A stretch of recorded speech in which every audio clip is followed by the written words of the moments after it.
السلام علیکم۔ وہ نومولود جب وہ شیر خوار بچہ یعنی حضرت اسماعیل علیہ السلام جب بالکل چھوٹے سے تھے تو اللہ تعالیٰ نے انہیں حکم دے دیا تھا کہ آپ ان کو اپنی وائف یعنی حضرت حاجرہ علیہ السلام کو اور اپنے بیٹے کو یعنی یہ جو شیر خوار بچہ تھا ان کو مکہ میں چھوڑ آئے۔ اور مکہ میں جب وہ گئے تو وہ اتنا سنسان اور بیابان تھا کہ وہ سوچ بھی نہیں سکتے، مطلب ان کو یہی تھا، حضرت حاجرہ کو یہی تھا کہ یہاں مجھے پتہ نہیں کس کے پاس چھوڑنے جا رہے ہیں، کہاں چھوڑ کے جا رہے ہیں۔ تو وہ بڑی حیران ہوئی کہ حضرت ابراہیم علیہ السلام ان کو وہاں چھوڑ کے چل دیے، یعنی تو حضرت حاجرہ جب بار بار حضرت ابراہیم علیہ السلام سے پوچھتی تھی کہ آپ ہمیں کس کے سہارے یہاں پہ چھوڑ کے جا رہے ہیں، تو حضرت ابراہیم کوئی جواب نہیں دیتے تھے نا۔ تو تیسری یا چوتھی بار جب حضرت حاجرہ علیہ السلام نے دوبارہ پوچھا کہ کیا آپ کو اللہ تعالیٰ نے یہ حکم دیا ہے، تو حضرت ابراہیم علیہ السلام نے تب جی بولا، ٹھیک ہے۔ تب حضرت حاجر علیہ السلام جو ہے وہ تسلی میں آگے، انہوں نے کہا کہ ہمارا اللہ ہمیں تنہا نہیں چھوڑے گا۔ اس طرح حضرت ابراہیم علیہ السلام اپنے واپس چلے گئے، اور آپ علیہ السلام نے اس شہر کے لیے دعا کی اور کہ اللہ تعالیٰ اس شہر کی طرف لوگوں کے دلوں کو موڑ دے، یعنی ان کی محبت اس شہر کے لیے دلوں میں ڈال دے اور اس شہر کو پھلوں کے رزق سے نواز۔ صافات میں ہے کہ حضرت سورہ صافات میں اللہ تعالیٰ نے جب حضرت ابراہیم علیہ السلام کو خواب میں اشارہ دیا تھا نا کہ وہ اپنے بیٹے کو ذبح کر رہے ہیں، تو آپ علیہ السلام نے اسے اللہ تعالیٰ کا حکم سمجھ لیا، ٹھیک ہے۔ انہوں نے اس پر فوراً عمل کیا۔ جب حضرت ابراہیم علیہ السلام کے بیٹے 12 سال کی ایج میں آئے، یعنی اپنے باپ کے ساتھ چلنے پھرنے کے قابل ہوئے، اور سمجھے وہ 99 کی ایج میں حضرت ابراہیم علیہ السلام تھے اور ان کے بیٹے 12 سال یعنی حضرت اسماعیل تھے، تو جب خواب میں اشارہ آیا تو آپ علیہ السلام نے یہی سوچا کہ اللہ تعالیٰ کا حکم آیا ہے، کیونکہ پیغمبروں کے خواب سچے ہوتے ہیں، اور انہوں نے اس چیز کو ایسے لیا کہ مجھے حکم ملا ہے کہ میں اپنے بیٹے کو ذبح کر دوں۔ انہوں نے اس کا ذکر اپنے بیٹے سے کیا، حضرت اسماعیل علیہ السلام سے، اور مشورہ کیا کہ بھئی آپ کیا کہتے ہیں۔ تو وہ مشورہ انہوں نے اس لیے بھی کیا تھا کہ دیکھیں یہ ایک اتنا بڑا ایک قربانی کا کام تھا، اور اس میں ثواب کا بھی اجر کا بھی اتنا ہی پھل ہوتا ہے۔ تو جب انہوں نے اپنے بیٹے سے مشورہ کیا تو ایک طرح سے وہ اس لیے بھی تھا کہ اس اجر میں وہ بھی اتنا ہی شریک ہو جائے، کیونکہ ظاہر قربانی کا حکم جو تھا وہ ان کے بیٹے کے لیے ہی تھا، تو انہوں نے اپنے بیٹے سے ذکر تو کرنا تھا۔ تو حضرت اسماعیل علیہ السلام نے فرمایا کہ اللہ تعالیٰ کا حکم ہے تو پھر آپ کر گزریں، یعنی حضرت اسماعیل بھی علیہ السلام بھی اتنے ماشاءاللہ سے حلیم تھے کہ انہوں نے فوراً اس پہ کہا کہ آپ کو اللہ تعالیٰ کا حکم آیا تو آپ وہ کام کر گزریں، ٹھیک ہے۔ اور اس طرح یہ حضرت ابراہیم علیہ السلام پر یہ چوتھی آزمائش تھی جب انہوں نے ایک بہت بڑی قربانی کی تھی، اور یہ ان کی زندگی کی سب سے بڑی قربانی تھی، ٹھیک ہے۔ اور اس میں بھی وہ پورا اترے، اس لیے اللہ تعالیٰ نے کہا نا کہ جب آزمایا گیا ابراہیم علیہ السلام کو اس کے رب نے تب وہ کامیاب ہوا۔ اس کے بعد یہ ذکر ہے، اس کے بعد یہ ہے کہ ایک اور جگہ پہ اللہ تعالیٰ نے ارشاد فرمایا ہے، اور کون روگردانی کر سکتا ہے ابراہیم علیہ السلام کی ملت سے سوائے اس کے کہ جس کو اس کے نفس نے احمد بنا دیا ہو، ٹھیک ہے۔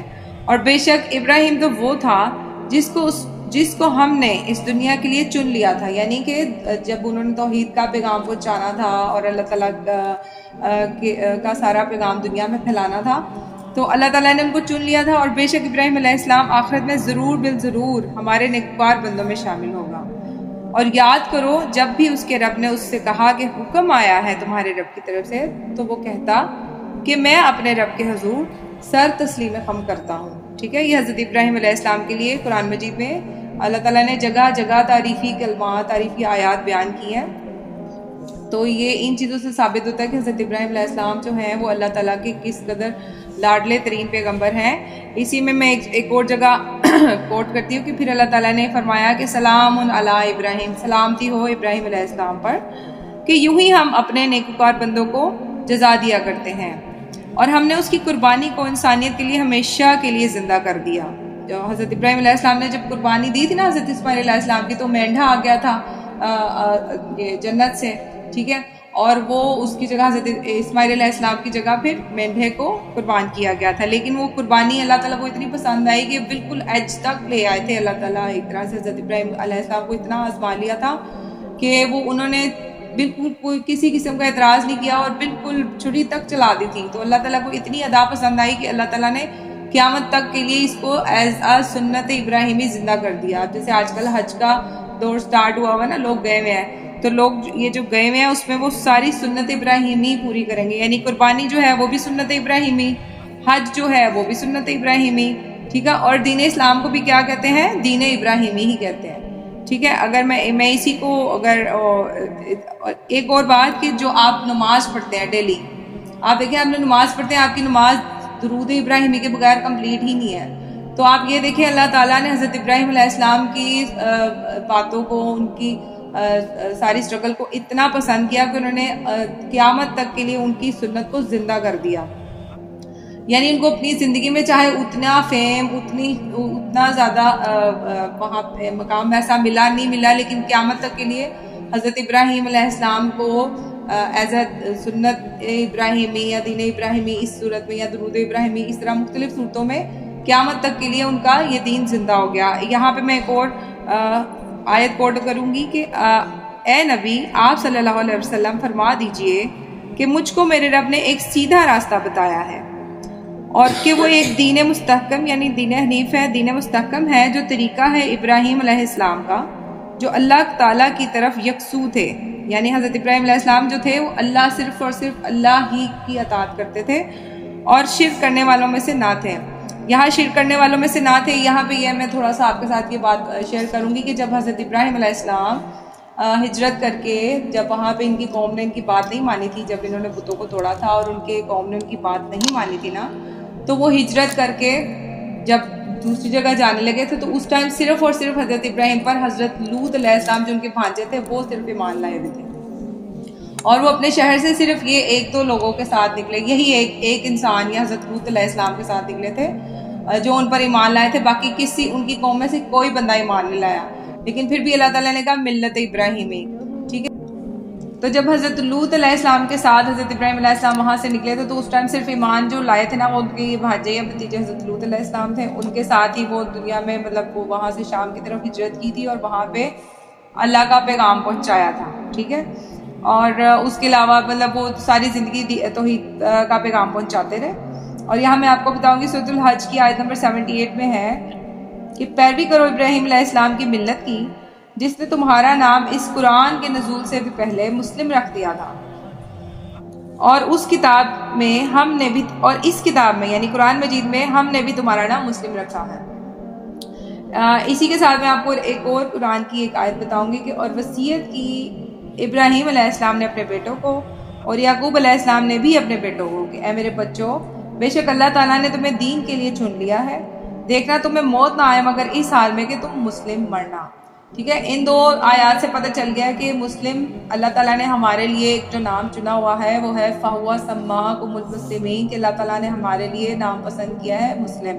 ٹھیک ہے. اور حضرت ابراہیم علیہ السلام نے جیسے اپنے بیٹوں کو وصیت کی تھی حضرت اسحاق اور حضرت اسماعیل علیہ السلام کو کہ آپ کو اللہ تعالیٰ نے دین کے کام کے لیے چنا ہے، تو اور آپ نے یہی دھیان رکھنا کہ آپ نے مسلم مرنا ہے. یعنی کہ آج کے دور میں بھی کتنے انسان کتنے دوسرے معاملات میں، دوسرے فرقوں میں، دوسری لوگوں کے پیچھے جب چلتا ہے اللہ اور اس کے رسول صلی اللہ علیہ وسلم کو چھوڑ کے یا صراط مستقیم سے ہٹ کر چلتا ہے تو وہ بھٹک جاتا ہے. تو اس لیے ہماری دعا یہی ہونی چاہیے کہ کیونکہ خاتمہ جو آپ کا جو خاتمہ ہے نا وہ اگر ایمان پر نہیں ہوگا تو پھر آپ ایمان کی موت نہیں مریں گے تو پھر اللہ تعالیٰ جانتا ہے کہ آخرت میں آپ کے لیے کیا اللہ نے جزا رکھی ہوئی ہے. تو میں آپ لوگوں کو یہی نصیحت کروں گی، میں خود بھی، کہ آپ لوگوں نے صرف اللہ اور اس کے رسول کی اطاعت کرنی ہے. قرآن سے جو چیز ثابت ہوگی، حدیث میں جو چیز آپ کو مل گئی، آپ نے صرف اس کو فالو کرنا ہے اور صراط مستقیم پر اللہ تعالیٰ ہم سب کو چلنے کی توفیق دے اور ہمیں مسلم کی موت دے. اس کے لیے ریڈی ہے بچوں؟ چلے عبد الرحمان آپ مجھے بتائیں اللہ تعالیٰ نے کتنے پیغمبر بھیجے آئے تھے؟ 1,24,000. اچھا، ان میں سے رسول کتنے تھے؟ 313 یا 315. قرآن مجید میں کتنوں کا ذکر ہے؟ 25 انبیاء کا ذکر ہے. ٹھیک ہے. اور ان میں سے اولو العزم یعنی اللہ کے سب سے لاڈلے پیغمبر اور کون سے ہیں؟ 5. ٹھیک ہے 5. عبداللہ آپ مجھے بتائیں وہ سارے 5 پیغمبر کون کون سے ہیں؟ حضرت نوح علیہ السلام، حضرت ابراہیم علیہ السلام، حضرت موسیٰ علیہ السلام، جی، حضرت عیسیٰ علیہ السلام، حضرت محمد صلی اللہ علیہ وسلم. شاباش. اچھا عبد الرحمان اب آپ مجھے بتائیں کہ اللہ تعالیٰ نے حضرت ابراہیم علیہ السلام کے ذکر کو کیسے زندہ رکھا ہوا آج تک؟ شاباش. حج کے ذریعے، جو ہم نماز میں درود ابراہیمی پڑھتے ہیں نماز میں، اس کے ذریعے، حج کے ذریعے، قربانی کے ذریعے، اور چوتھا ہمارے دین اسلام کو بھی دین ابراہیمی ہی کہا جاتا ہے. ٹھیک ہے. اور اس طرح اللہ تعالیٰ نے حضرت ابراہیم علیہ السلام کے ذکر کو، حضرت ابراہیم علیہ السلام کی سنت کو زندہ رکھا ہوا ہے. اور عبداللہ آپ مجھے بتائیں کہ حضرت ابراہیم علیہ السلام پہ کون کون سی آزمائشیں آئی تھیں؟ سب سے پہلے انہوں نے باپ کو چھوڑا تھا اللہ تعالیٰ کے لیے، پھر ان کو آگ میں پھینک دیا گیا، ٹھیک ہے. جب ان کا شیر خوار بیٹا تھا حضرت اسماعیل علیہ السلام بالکل نومولود تھے، تو وہ اپنی وائف کے ساتھ ان کو مکہ میں چھوڑ کے آئے تھے. کہاں چھوڑ کے آئے تھے؟ مکہ میں اللہ تعالیٰ کے سہارے چھوڑ کے آ گئے تھے تنہا، ٹھیک ہے. اور اس کے بعد چوتھی کیا آزمائش آئی تھی؟ جب ان کے بیٹے ہاں جی جب وہ 12 سال کی ایج میں آئے تھے کا اشارہ ملا تھا اور حضرت ابراہیم علیہ السلام نے انہیں ذبح کر دیا تھا، ٹھیک ہے. انہوں نے اللہ تعالیٰ کا یہ حکم بھی پورا کر دیا تھا. وہ اللہ تعالیٰ کی طرف سے پھر قربانی چینج ہو گئی اور مینڈھا آیا، اور اللہ تعالیٰ نے اس طریقے سے مینڈے کی قربانی اللہ تعالیٰ کی طرف سے ہوگی. چلیں ٹھیک ہے، جزاک اللہ. آخر دعوانا الحمدللہ رب العالمین. سبحانک اللہم و بحمدک اشہد ان لا الہ الا انت استغفرک و اتوب الیک.